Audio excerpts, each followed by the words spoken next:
We're back on the record at 10:53 a.m.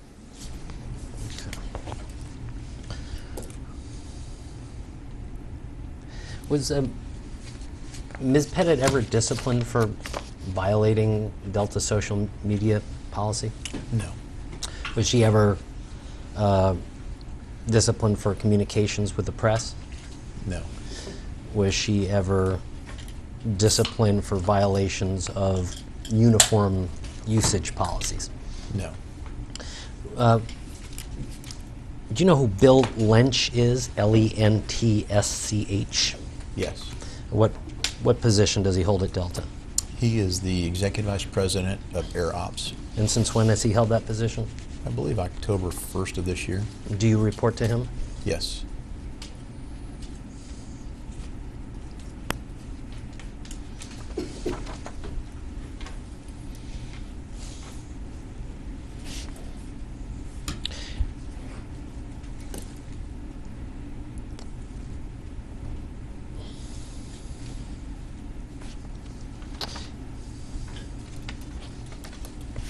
Do you know who invited Dr. Altman to participate in the teleconference on March 9th or 10th? Objection.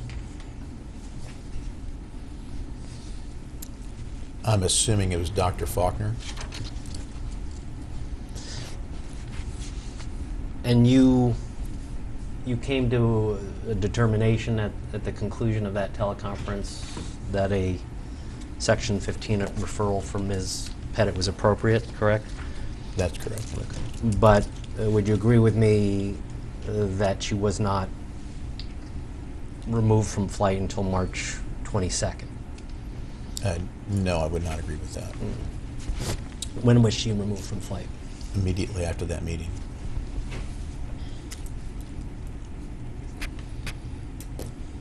Now, why was she removed immediately after that meeting? Because we had a concern with her being in the cockpit or being in the jump seat.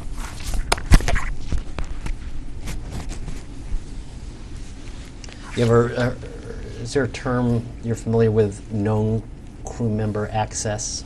Yes. And when she was grounded pursuant to the Section 15 referral, did she lose known crew member access? I don't know if it was deactivated officially a known crew member. However, I do know that she was blocked from our CAS system at Delta. Oh, what system? From our CAS, C-A-S-S system. Okay. So what is CAS stand? That's an acronym, CASS? Yes. And What it's, is? well, essentially it's the program that allows, it's the secure database that would allow a pilot to be able to get access to a jump seat, be able to sit on a jump seat. Okay. Do you have this first document or no? Okay, I think I might have taken it back. So that's going to be, this will be Graham 1.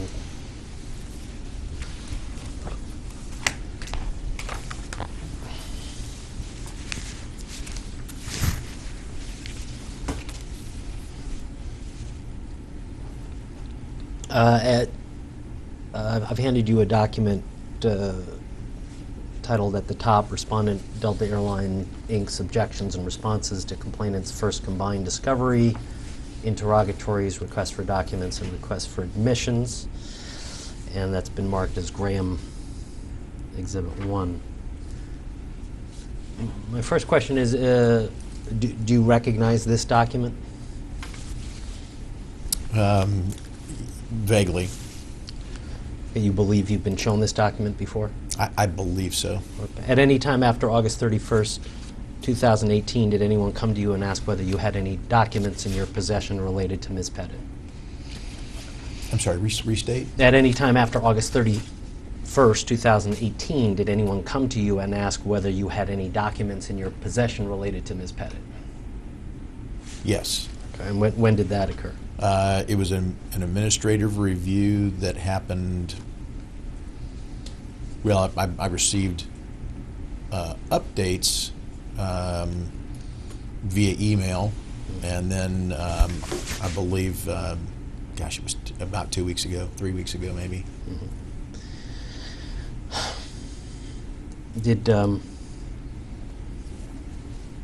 Were you ever advised that Ms. Petitt had made requests for admissions to Delta? For admissions to Delta, I'm not sure what that means. Okay. I presume then you have no recollection that anyone asked you to respond to requests for admissions, correct? No. Okay. Were you ever advised that Ms. Petitt had submitted interrogatories to Delta? No. Okay. And so I want to refer you to this document. Let's move to page 7.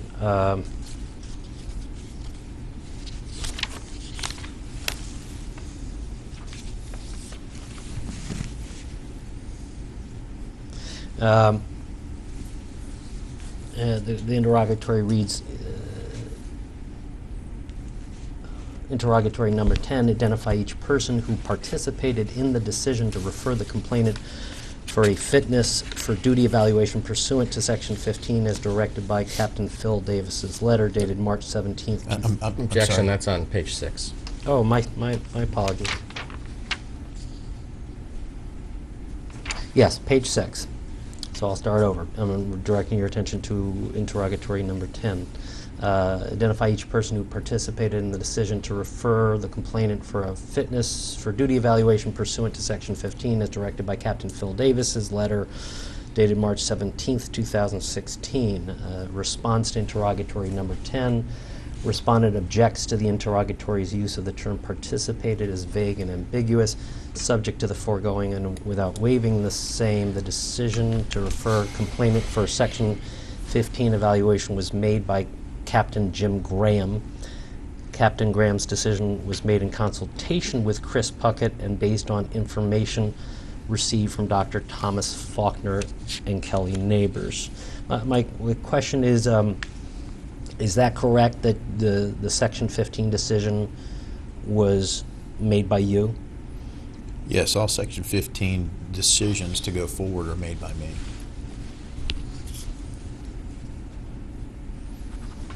And your decision was made in consultation with Chris Puckett, is that also correct? Well, consultation would mean step me through the process and what will take place. And yes, I did consult with Chris Puckett in that manner. Okay, so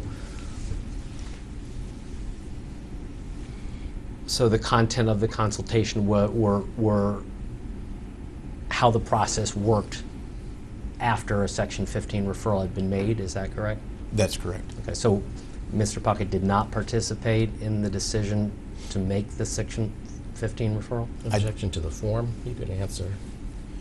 I didn't ask for his advice, no.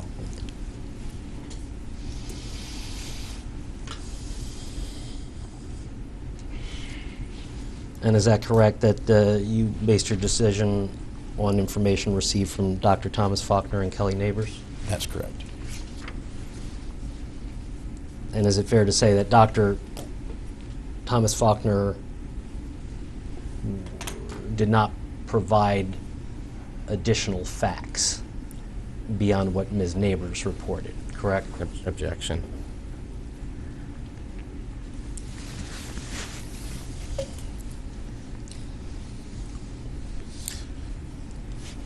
I'm not sure I understand additional facts. If you're Was his role to provide you with facts concerning Ms. Petitt's conduct, or was it to interpret Ms. Neighbors' report? Objection, you could answer. his essentially he heard Miss Neighbors' report, and based on the information that he had, he recommended that an assessment was appropriate, and I agreed that we needed the assessment before she could be returned to the cockpit. Was the assessment to be performed initially by Dr. Faulkner himself? Well, I believe that the process says that that the DHS will meet with the pilot first, and whether that has to be a face-to-face or a phone call, I'm not aware.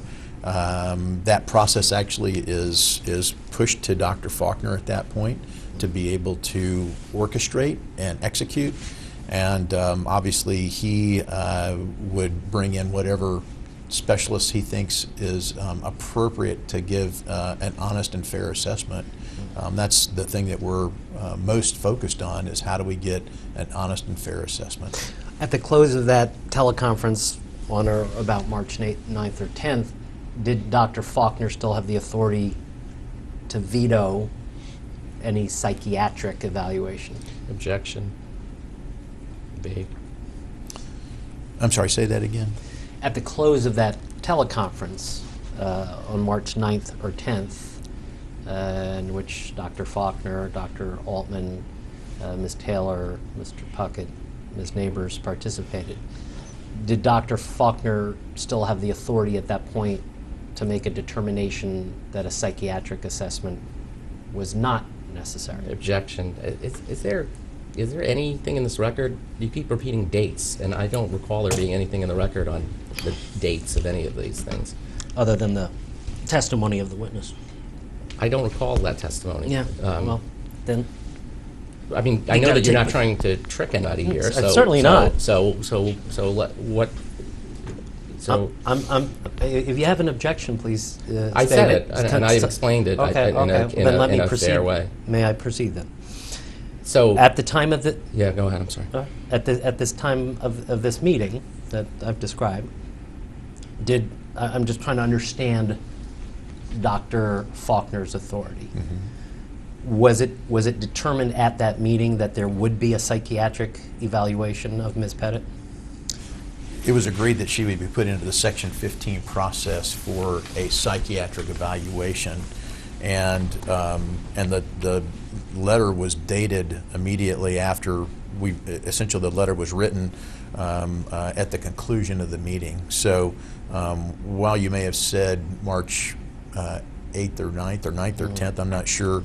I believe that actually the meeting was actually on the 17th, and then we wrote the letter on the 17th. So the process then becomes that Dr. Faulkner has control of the process going forward. So he would make the determination, and he would bring in the appropriate people. Okay. And it had been determined that it would be Dr. Altman that would perform the psychiatric assessment? That's correct. Okay.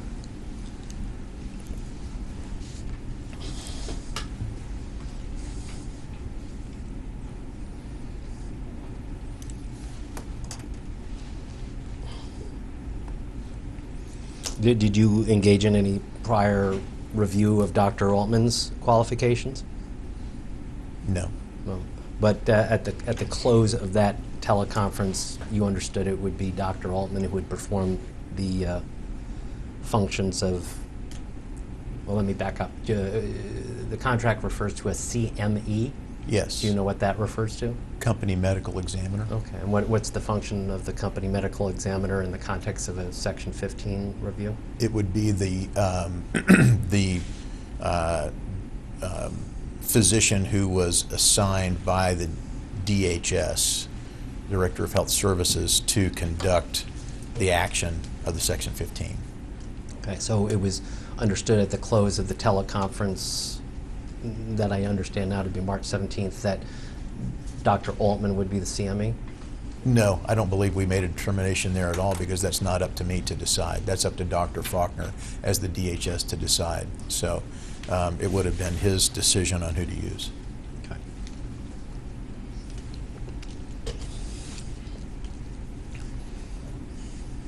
Did you have any concern about, so when did you learn that Dr. Altman had been selected by Dr. Faulkner as the CME? I don't recall. Was it months later, weeks later? No, I would say within a week or a week and a half.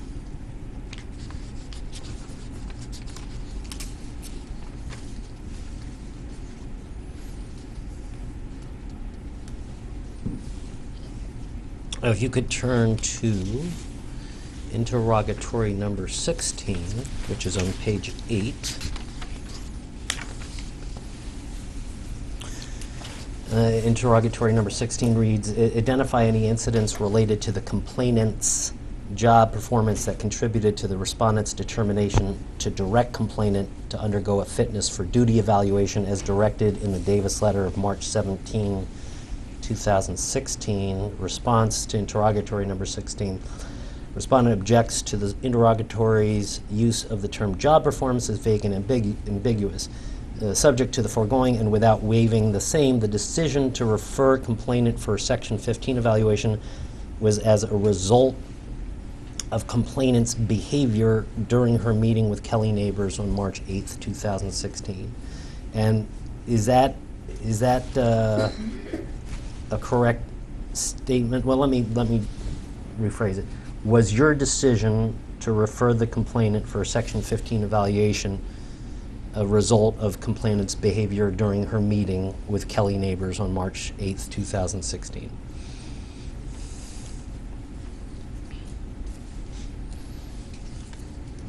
That was the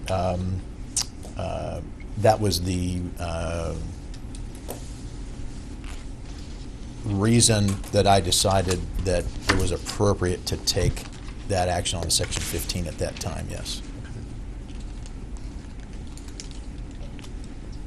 But you had previously considered referring Ms. Petitt for a Section 15 referral? I wouldn't say that I had considered referring her for a Section 15. I had seen some things in her behavior dating back to as early as my first interaction with her that I felt was somewhat peculiar. And when Ms. Neighbors recounted her behavior during the meeting, it certainly appeared to me that that had intensified and moved from what I would consider to be somewhat peculiar to possibly a cognitive disconnect. Did you bring up that prior conduct during the March teleconference? I did not. Did you? Why did you not? Objection again. Are we talking about March 9th or March 17th or both?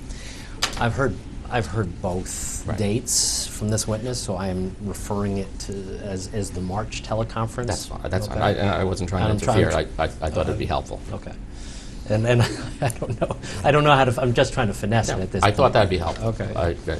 And my apologies for not having the exact date in my head. Okay. But there are so many dates going on out there. This is Okay. So there was just the one teleconference in March, correct? To discuss the appropriateness of the Section 15 referral? it was a meeting that included Telephonic participation. telephonic participation. Yes. And- Yeah. But there was just one meeting. Yes. Oh.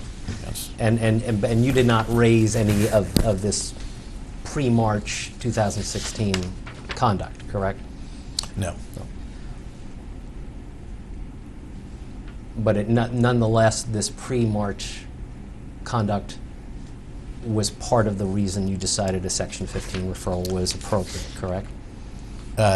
It gave me concern to see that what I had assumed to be behavior that I would call more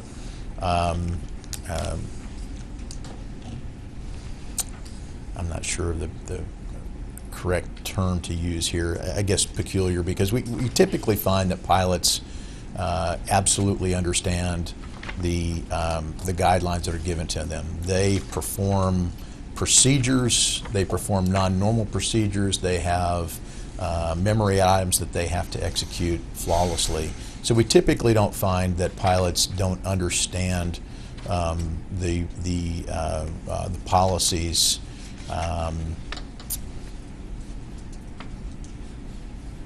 consistently don't understand the policies.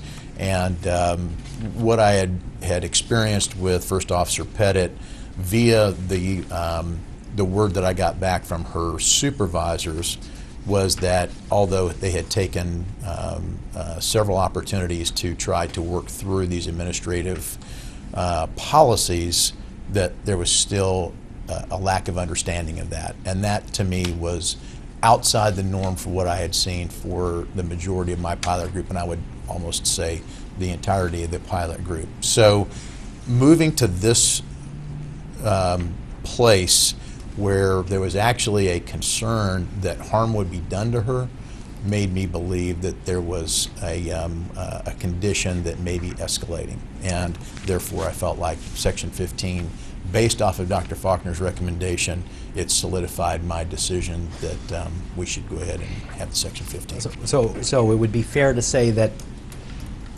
behavior of Ms. Petitt that occurred prior to March 8th, 2016 contributed to your Section 15 decision.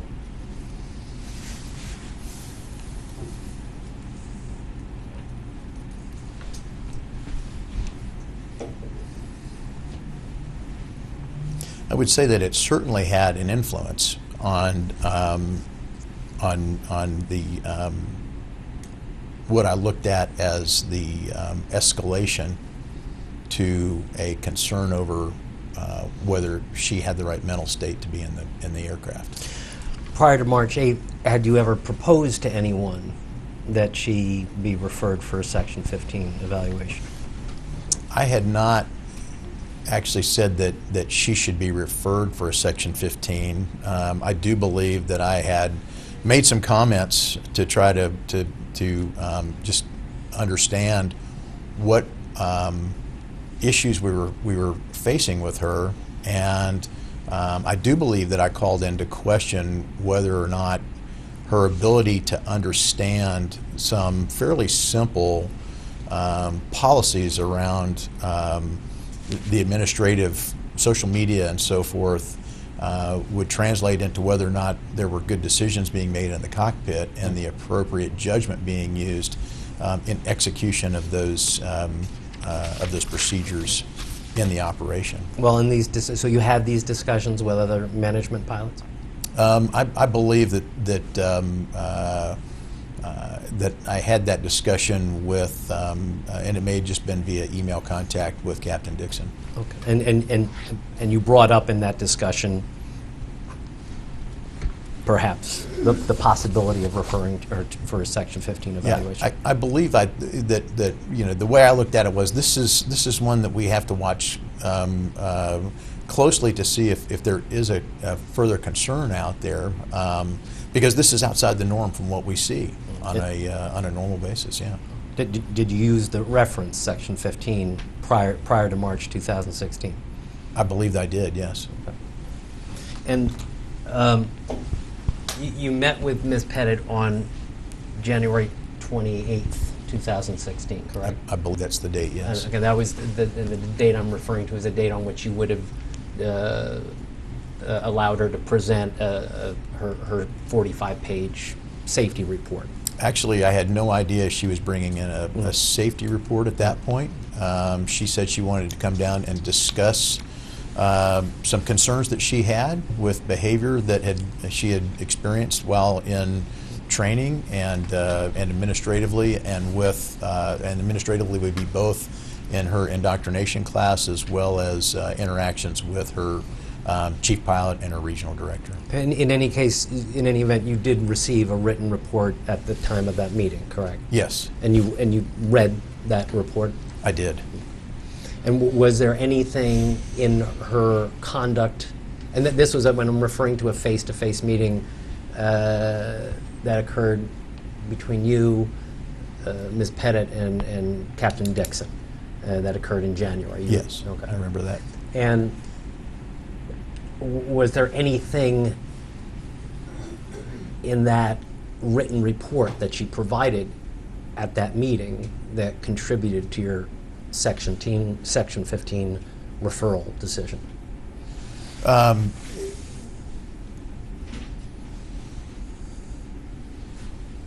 don't know that I would say that it contributed as much as I went through the report, there certainly was a preponderance of situations that related directly back to her and her experiences in training or in meeting with other instructors or chief pilots or fleet captains, and it certainly struck me as odd that so many things would happen to a particular person. So you considered some of the incidents she reported as indicative of a peculiarity on the part of Ms. Petitt? Well, I would say that I had not seen that prior to that point, so with any other pilot. So that's why it certainly was something that stood out to me. Nonetheless, neither here nor there on whether that stood out to me or not. A safety issue is a safety issue, and as the safety officer for the airline, I'm going to always investigate those safety concerns and safety accusations or ideas that may not fall within what her idea is of safety to the fullest degree. Was there anything in her comportment during that January meeting between you and Captain Dixon and her which contributed to your Section 15 referral decision? I wouldn't say at the time, no. But later, no. Well, at the time in January, you did not make a Section 15 referral decision. That's correct. But when you made the Section 15 decision in March, did you reflect back on her comportment during the January meeting in terms of substantiating the need for Section 15 referral? Well, I think that certainly as I reflected on what Dr. Faulkner said, some of the concepts that lead to a mental capacity that needed to be assessed, I was able to say, yeah, I did think that I saw that in the meeting, and certainly it was evident in the report. In the report she gave you at the time? Yes. Okay. And I really don't mean to put words in your mouth. I'm just trying to distill it down. Was it part of the concern in that respect, which you perceived in the report as an overblown sense of victimization? Object to the form, but you can answer. I would say no, and I would say that I did not go into the discussion with Ms. Neighbors and with Dr. Faulkner with any preconceived notions at all. I had not taken any action to say let's put forward a Section 15 up to that point, nor did I truly think that it was a situation that was, for lack of a better term, I guess, so severe that I needed to take that type of action. It really was more important to understand the safety concerns that were coming forward. So as I heard the news from or the recount from Ms. Neighbors and Dr. Faulkner started talking through some of the medical concepts and so forth, it certainly became a factor to me that the interview with Ms. Neighbors drove the need to have that medical assessment. When I'm saying the interview, you're talking about the January interview? I'm talking about the interview that Ms. Neighbors had Okay. with First Officer Petitt. Okay, so I guess I'm confused. I guess you were hearing some echoes in her discussion with Ms. Petitt that reflected back to your January discussion? Well, there were certainly some things that, because of knowing that there was this lack of understanding of some of the policies and procedures that were clearly evident in the meeting on January 28th with Captain Dixon and me. That reiterated what I had heard from my regional director and my managing director of flying ops. However, truly the interview that Ms. Neighbors had with First Officer Petitt was the overarching determinator that this Section 15 process had to happen.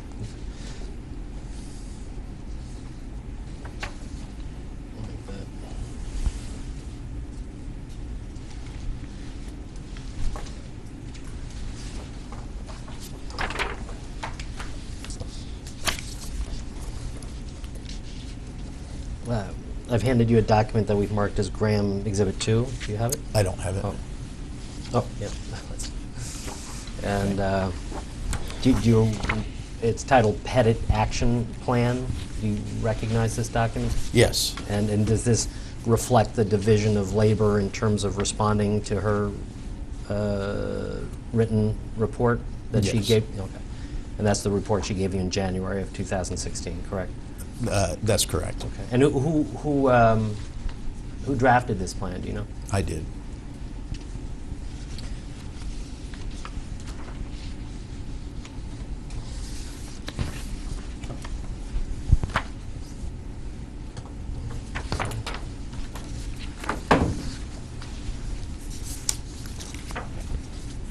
I'm handing you some handwritten notes. Can you identify whose handwritten notes these are? Yes, these are mine. Okay.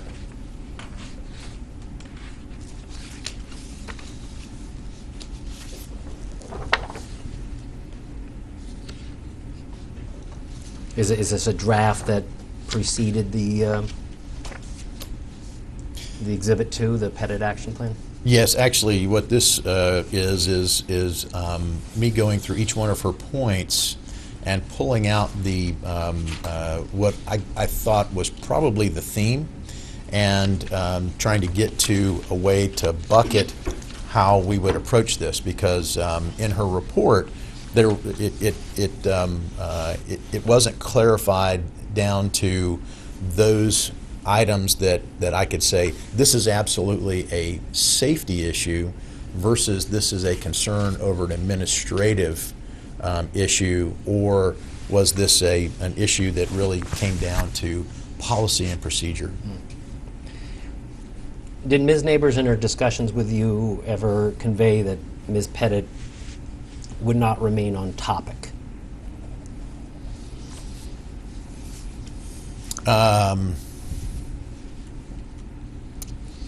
I do recall that Ms. Neighbors, as she talked about how the interview unfolded, that she did mention that there was certainly a lack of finishing a thought process before jumping to something else. Did Ms. Neighbors comment to the fact that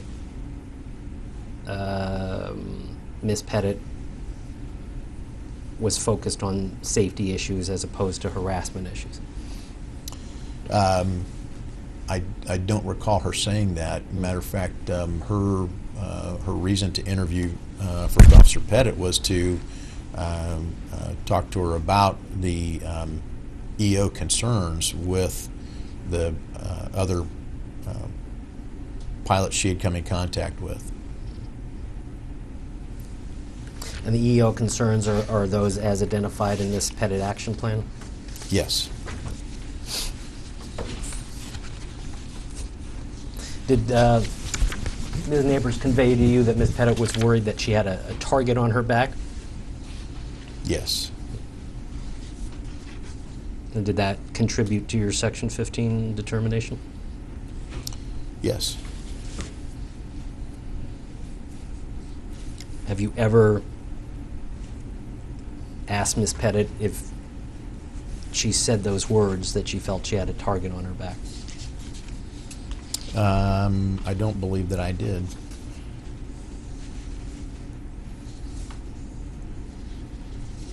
Did you ever ask Ms. Petitt why she thought she had a target on her back?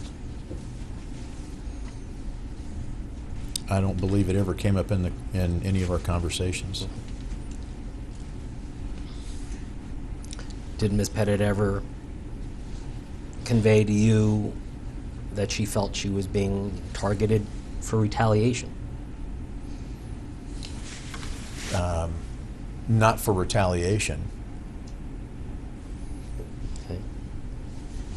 Well, what you say not for retaliation, did she convey to you that she was being targeted in some other respect? She felt, and it was conveyed in her report, that she had been singled out for her actions in speaking with the press and with writing a book and with public appearance, which I guess would include when she would be representing Delta Airlines, or when she would be in the uniform and considered to be representing Delta Airlines. Did she also report to you that that she felt that she had been inadequately trained in a simulator check?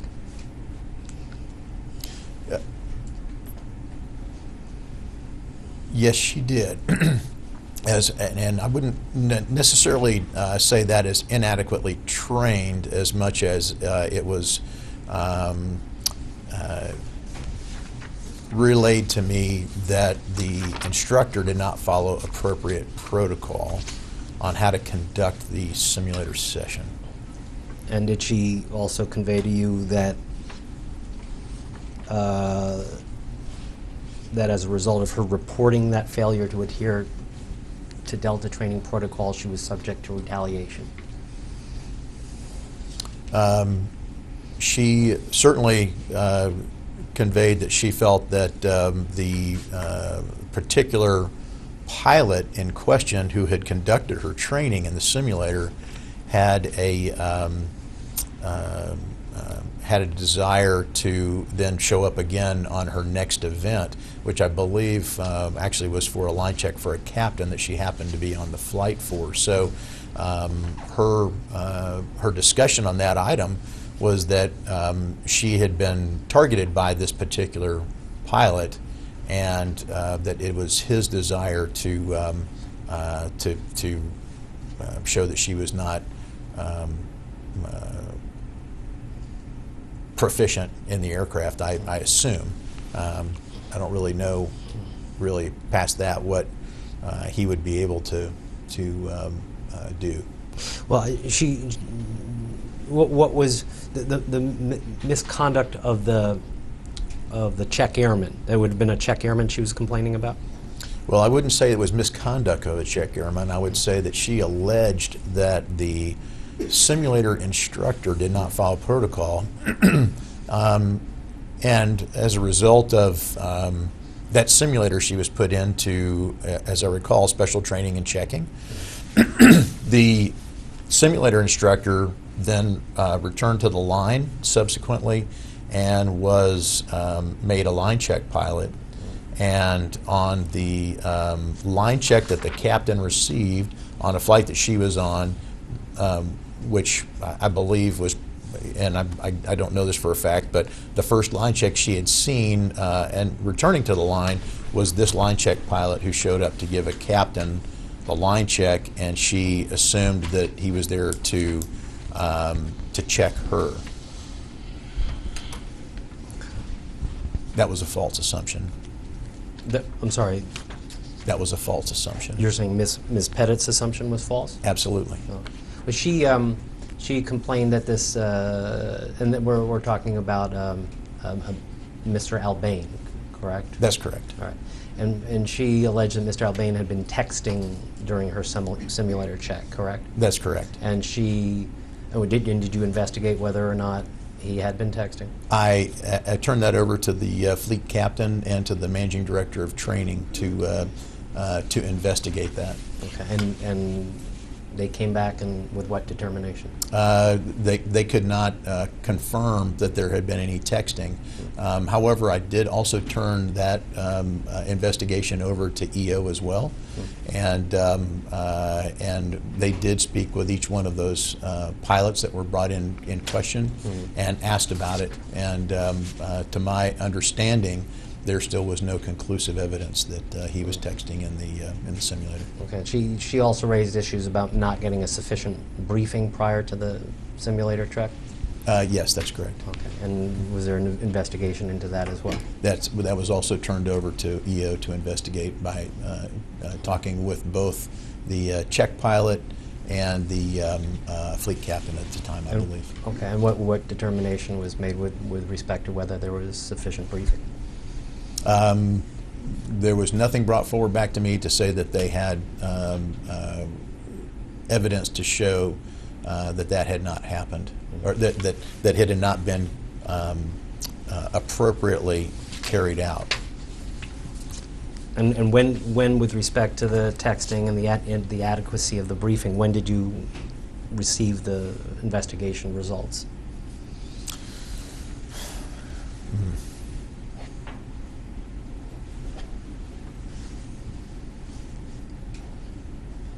I don't recall the exact timing on that. I would say early summer of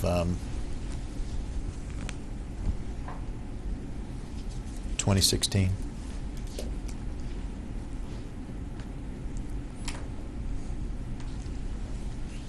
It was a verbal brief.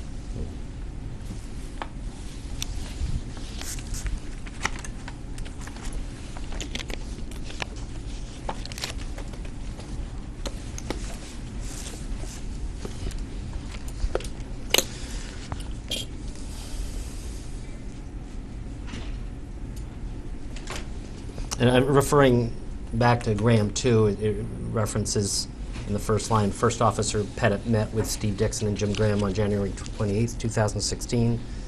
Would you agree that that was the date on which you met her? Yes, that's correct. Okay. And at that time, did she hand you what I'm identifying as Graham Exhibit 3, assessment of Delta Airlines flight operations safety culture? Graham Exhibit 3. 4. Oh, is it? Yep. Oh. And Thank this you. and this says Dixon 3. Do I need to have a No, different no, stamp no, on no, that, no, or is no. it? Yeah, you can work with that one. I'm sorry, sir. Can you repeat the question? Yeah, is this the written report she gave you at the January 28th meeting?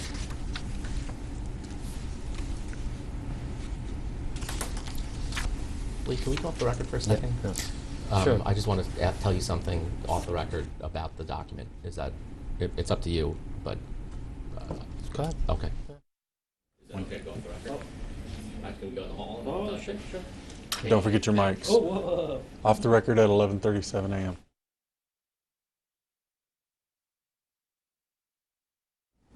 We're back on the record at 11:41 a.m.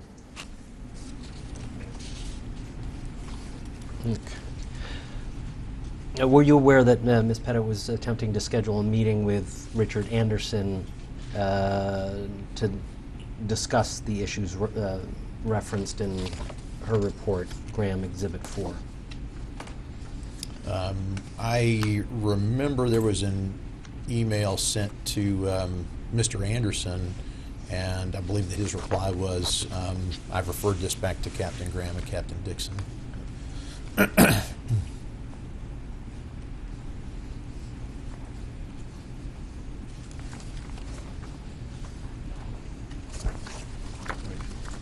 mark that as Graham 5?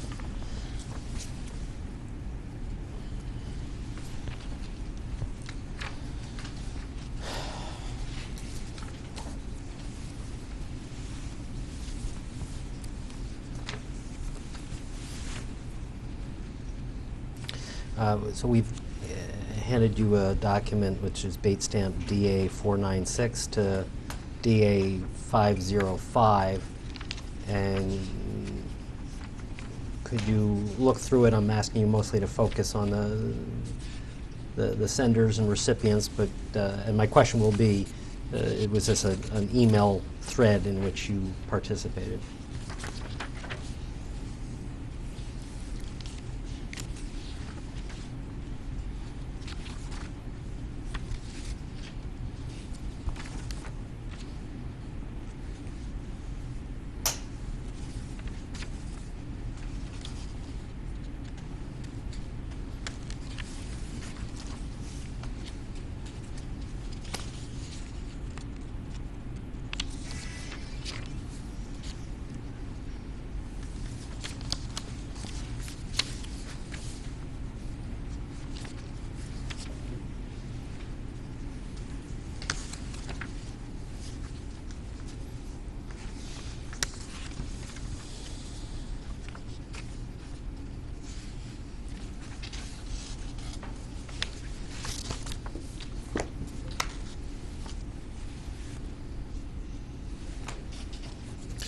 So I did not participate on the first email from Carlene to Mr. Anderson, dated January 19th.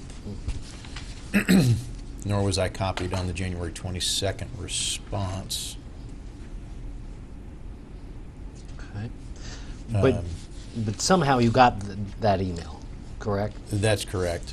And then you forwarded that email to Captain Davis, Captain Miller, and Mr. Puckett, correct? Yes. And why did you forward the email the email exchange you had with Mr. Anderson to Mr. Puckett? To try to understand what the context was up to this point, to see if she had actually talked to her regional director or her managing director of flying operations before sending something directly to Mr. Anderson. Okay. And you thought she had done something wrong with respect to this communication with Mr. Anderson? No, not at all. But the fact is that Mr. Anderson will take a look at this and reach directly back out to us and say, what are you guys doing about this? And if there had been any discussion, I certainly wanted to be educated so I could talk to the CEO about it. I didn't want to be caught and be the only person that hadn't received the email. Okay. But why would you have sent it to Mr. Puckett? Now, Mr. Puckett's not a part of the flight department, correct? No. So he's why not. He's did you send it to Mr. relations. Puckett? That's a good question. I don't recall. Okay. Now, on January 21, well, hold on. Let me let that Grand 6.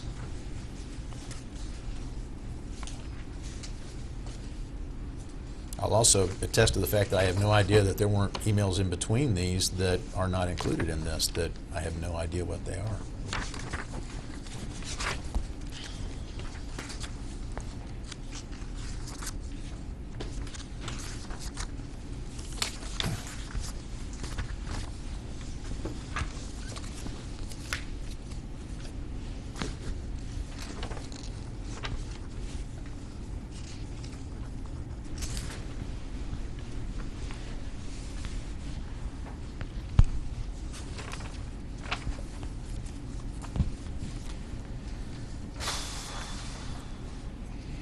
I'm sorry, anything else on Exhibit 5? No.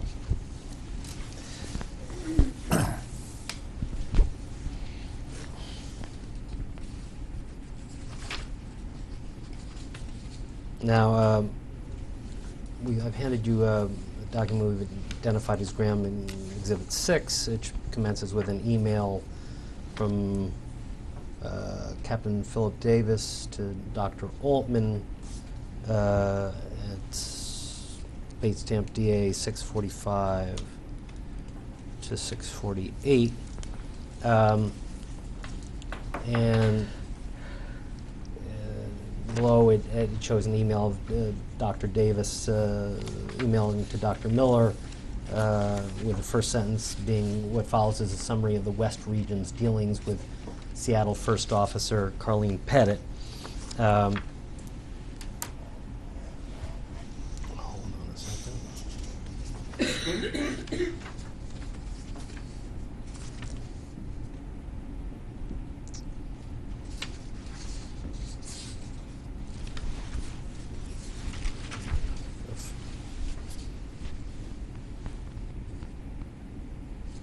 Were you aware that Captain Davis was providing this information to Dr. Altman? I don't recall that.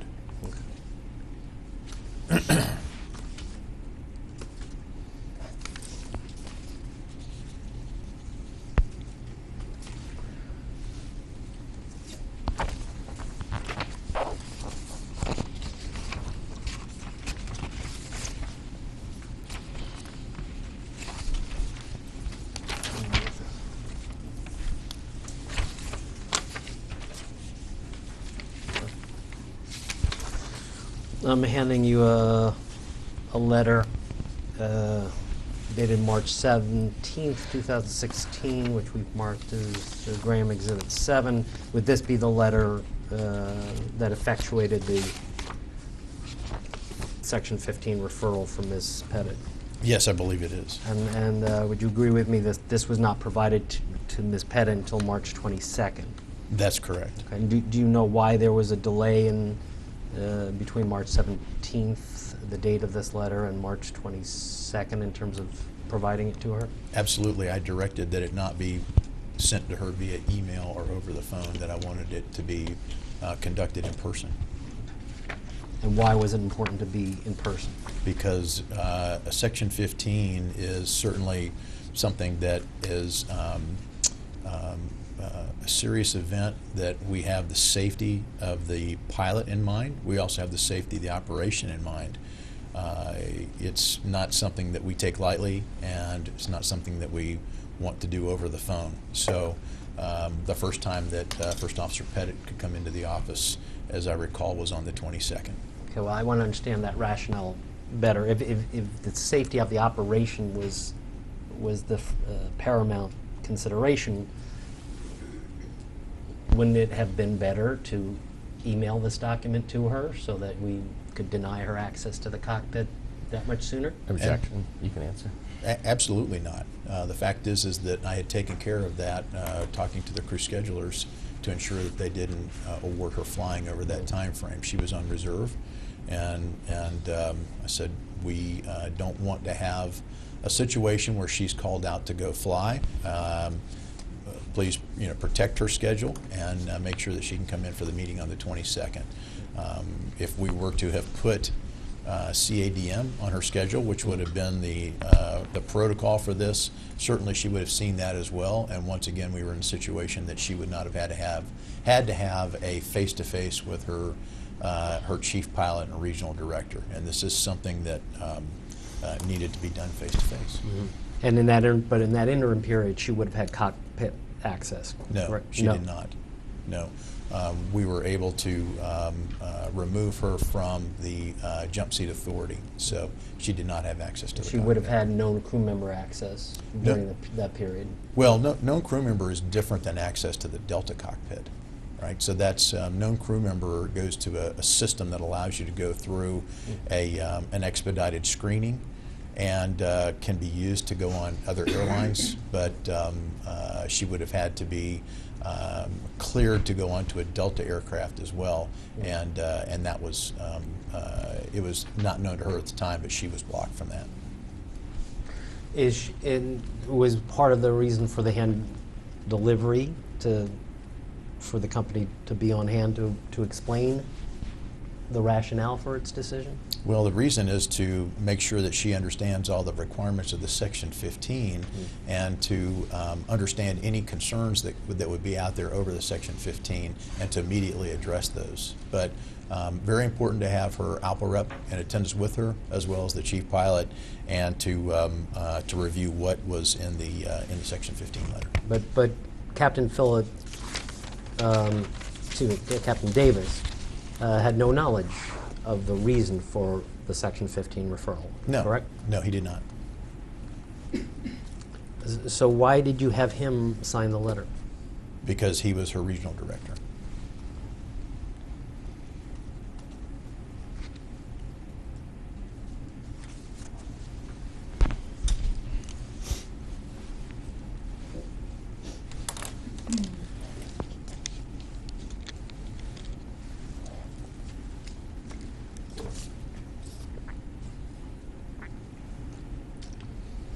Have you ever heard of the Aviation Rule-Making Committee on Mental Health? Yes. Rule-Making Committee. Okay.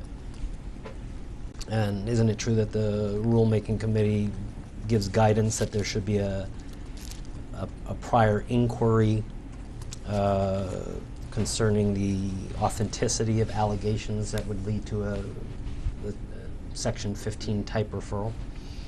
We actually had a pilot who was on that rulemaking committee, and as he explained it to me, the rulemaking committee was the intent of their language was to ensure that there was a psychological evaluation that was part of the hiring process at every airline. Delta Airlines has had that certainly as long as I've been on the property, and from what I understand, since its existence. So we actually were already in compliance with that.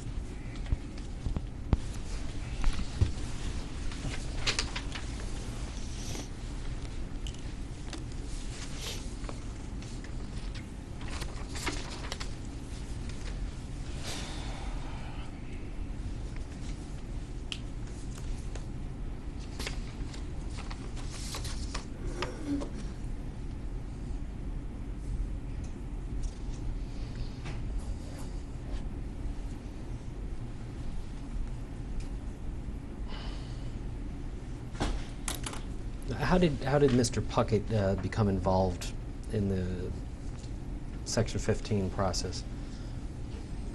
Did you select him to participate? Well, labor relations certainly serves a vital function for us in flight operations. They help coordinate investigations. They help coordinate grievances and execution of grievances, and we use their expertise many times in things that would not be just considered discipline. So the fact is that I asked Mr. Puckett to give us the to ensure that we were staying within the boundaries of the Section 15 process and help to orchestrate that.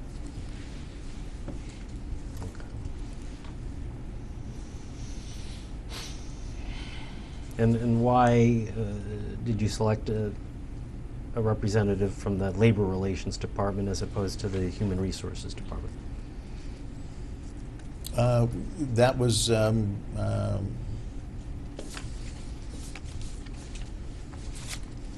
really just because Labor Relations has always been engaged with flight operations when it comes to performance type of issues, and I felt like he was qualified and knowledgeable because we were following a pilot working agreement process. And why was Meg Taylor involved in the consultation process leading up to the Section 15 referral?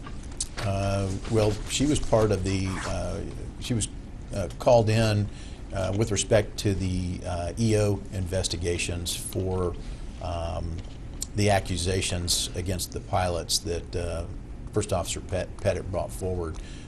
Certainly there were, the accusations had some could have some significant consequences. So I needed to ensure that we had an arm's length investigation, and that would include the legal team as well as the HR team. Had Ms. Petitt ever asked for an equal opportunity investigation? I don't know that she understood anything about the equal opportunity group at Delta Airlines. What she did was she asked me to investigate, and I took the appropriate actions as designed by the company. Isn't it true that she actually resisted in communications with you, resisted the involvement of investigators outside the flight department? I don't recall that there was a resistance. When I called her, I specifically told her I need to ensure that we do this arm's length because there could be some serious repercussions for the things that you brought forward. So this cannot be an in-house investigation. and I still feel very strongly about that. What were the things that you felt very strongly had to be investigated by equal opportunity investigators? Well, certainly if there was any sort of harassment going on at any time, that's not something we ever condone at Delta. So I wanted to understand more about that. If there was impropriety in the way that a simulator had been conducted or an evaluation had been conducted, that stepped outside of a procedural protocol. In other words, was there any bias that was brought forward? Then that would have serious repercussions as well. And the last thing would be the accusation of a potential targeting of her as she returned to the line. That had significant consequences. When did she first bring the situation of Captain Albane's conduct with the simulator training to your attention? Well, the first time I heard about it was in the discussion, certainly in the report on January 28th, and I believe in my phone conversation with her in November, she said that she had something that she wanted to bring forward and talk about with respect to how she was treated when she came back for continuing qualification. Okay. So I think it was continuing qualification. she brought that to your attention in November. I believe, to the best of my recollection, it was in a discussion, yes. Okay. Although there were not nearly the specifics that were in her report, and I think that's important. What did you understand at that time? That that there may not have been an appropriate checking protocol followed when she was in the simulator. And what investigation did you conduct at that time? None.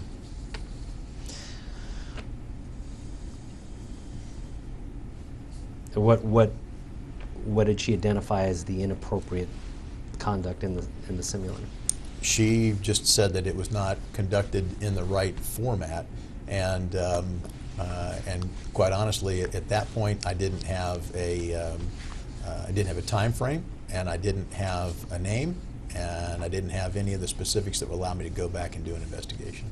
You didn't ask her any questions with respect to the persons involved or the time frame? Well, certainly, she was coming down to give us a discussion about that. So I assumed that that was going to be something front and center on her plate, that she wanted to get down immediately to talk to us about that. What I found out was that that we had to work around quite a few scheduling issues that pushed us back to January. Okay, we're going to mark Graham Exhibit 8. That's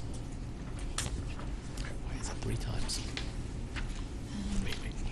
Which is marked DA 435 to 436. And could you confirm that these are email email threads in which you participated in November of 2015?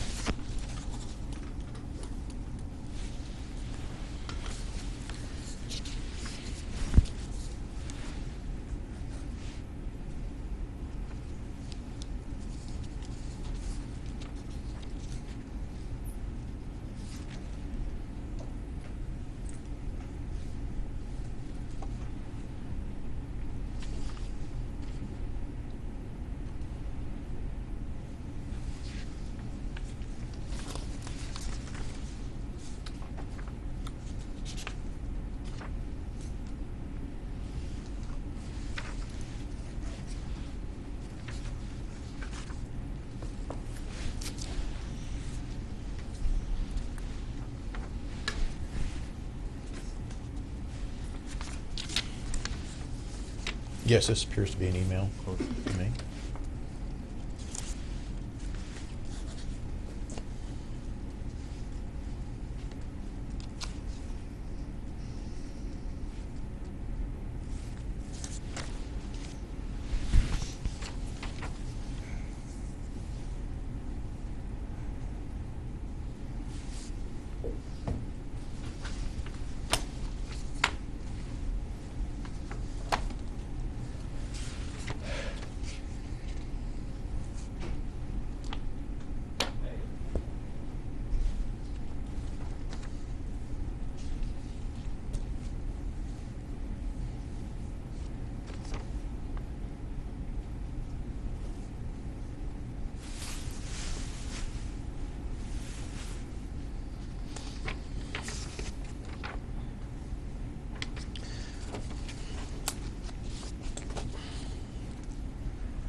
And if you could review what we've now marked as Graham Exhibit 9, date stamp 108 to 111, are these email communications that you had with Ms. Petitt, aside from the header, in November of 2015.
These are not in sequential order, so while I do recognize some of the emails, I'm not certainly that doesn't flow appropriately, and I can't tell if there's anything in between these. Okay. Well, where it says Jim Graham, do you recognize these as emails which you received or sent?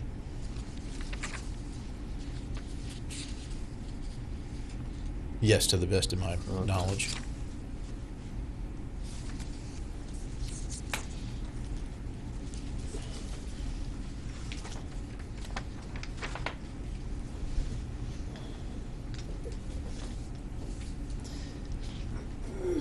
I want to direct your attention to the little below the middle of the third page, where it says Is that page 110? 110, correct. It says, Jim, I was not aware of this scheduling constraint, but assumed this was protocol as the blocking a reserve date transpired at the last meeting of similar content and not by my choice. As you know, the reason I requested to have this meeting is that I feel I'm being singled out and harassed by a senior VP in violation of company policy. I felt that this was an important enough safety culture issue to be treated seriously and warranted a company business event. Apparently I was in error on that assumption. Do you know the senior VP to whom she was referring? I do not believe it was a senior VP. Mm-hmm. Do you know, what's your understanding as to the person identified herein? My understanding is that it was actually the regional director prior to the one that was running the West region at the time. And what is his name? Captain O.C. Miller.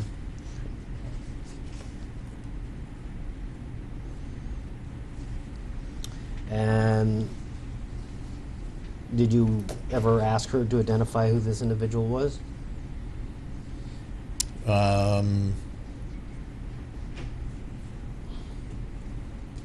I don't recall if I asked her directly. At some point I did, I just can't remember if it was, certainly it was not prior to this email. Did you have any investigation of this issue prior to January 28th, 2016? No, I did not.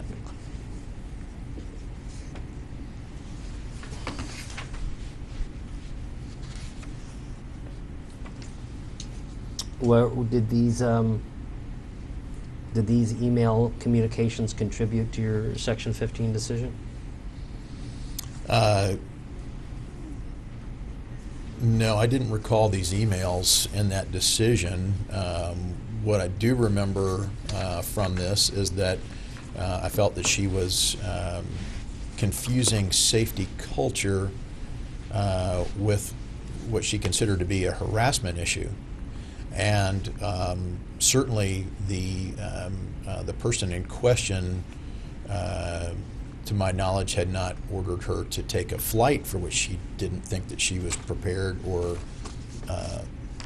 in the right physiological state to be able to fly. So this appeared to be more of a company policy dispute and how she would be treated than a safety culture issue. You say you thought she was qualified to fly. I had no reason to believe she was not qualified to fly at that point. Her underlying concern about whether she was qualified to fly arose because of what she considered to be deficient training provided by Captain Albane, correct? She never said that she was unqualified to fly. Her concern about flying arose from the fact that she felt she had not been properly trained, correct? What she conveyed to me was that she felt that her training was inadequate, and that she returned to the line.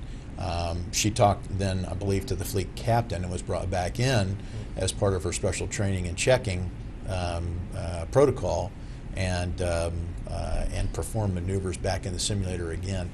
I am not aware that she ever raised concerns with the fleet captain that she was not qualified to fly. She may not have felt that she was as proficient as she needed to be, but she never voiced that opinion to me. Okay, well, that her concern arose from the Captain Albane simulator check training incident, correct? Well, she felt that she didn't get a fair shake to be able to present what her performance was to Captain Albane. And that because she didn't get a full opportunity to go through a brief prior to stepping into the simulator, and then she indicated that he had been texting in the simulator. Certainly, there's no prohibition against texting. The question is, what was the distraction if, in fact, he was texting? What's the requirement for briefing? Well, I mean, there's a protocol. You'd have to ask Captain Tavani that, or the fleet captain at the time, Captain Doyle. I'm not. Do you know enough to know whether a 10-minute briefing before the check is appropriate or consistent with the program? I think that it really comes down to the knowledge base of the pilots and what the flight training instructor deems as most appropriate. There's nothing in the training manuals that dictates the duration of the briefing prior to the check? Well, there is a defined amount of time allotted. It doesn't say that you have to use that entire time. So 10. Is there a required? Is there a required oral prior to the simulator training? Once again, you have to ask Captain Devani. You don't know one way or the other. Well, and did you ever investigate any time prior to January 28th whether Ms. Petitt's simulator check performed by Captain Albane was performed in accordance with the applicable Delta training manuals? I didn't have dates or names of the evolution. Okay. So is the answer no, that you never investigated? The answer is I didn't have sufficient information to start an investigation. Okay.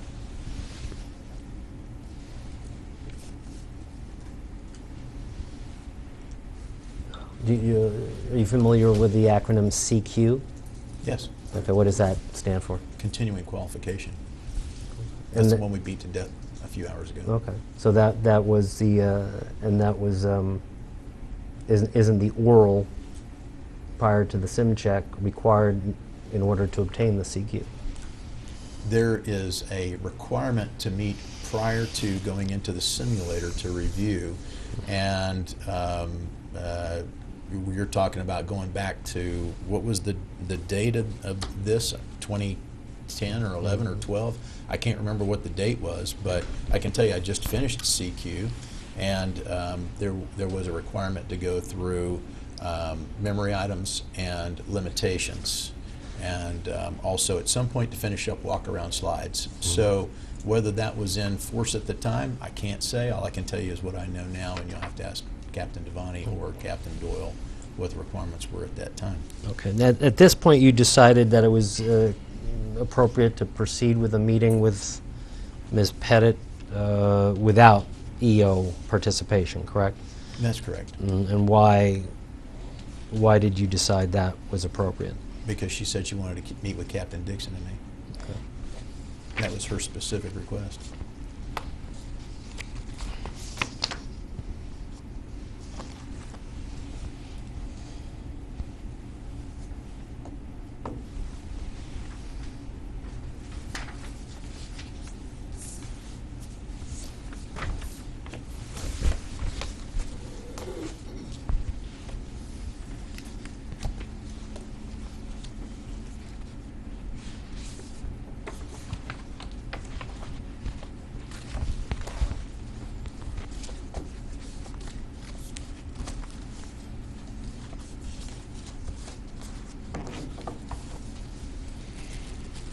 Do you do get involved in Delta disciplinary decisions vis-a-vis pilots?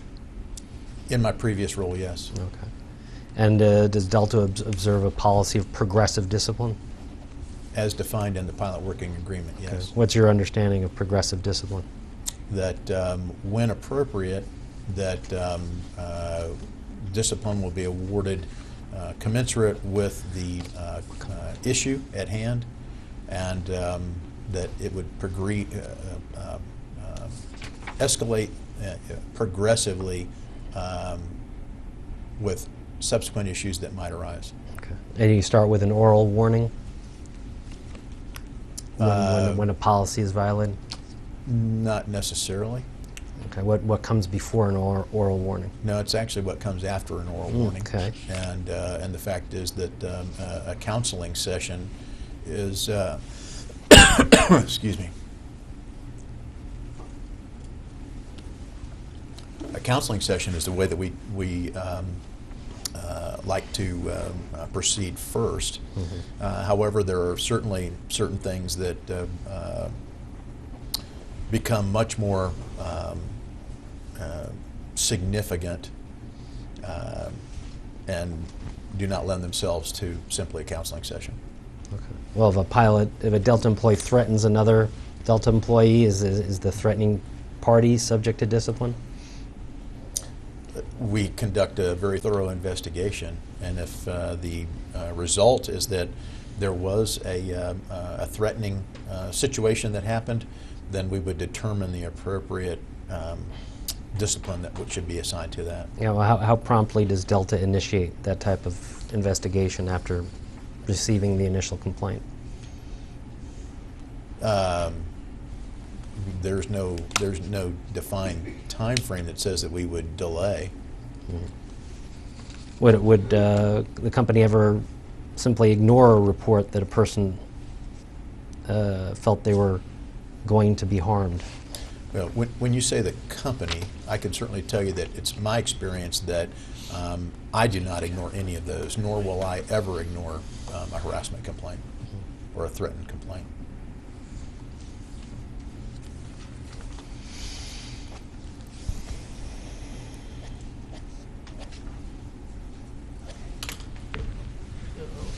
Back to this. It's 12:20, so I yes. don't know if you're moving to a long topic or No, a short topic. we could break I now don't for a particularly want to or need to break, but I just thought I would It alert would you to be a time. not inappropriate time to break. So Is that okay for It you? doesn't matter to me. Yeah, it really doesn't matter to us, so it's your okay. call. So let's break then. Off the record at 12:18 p.m.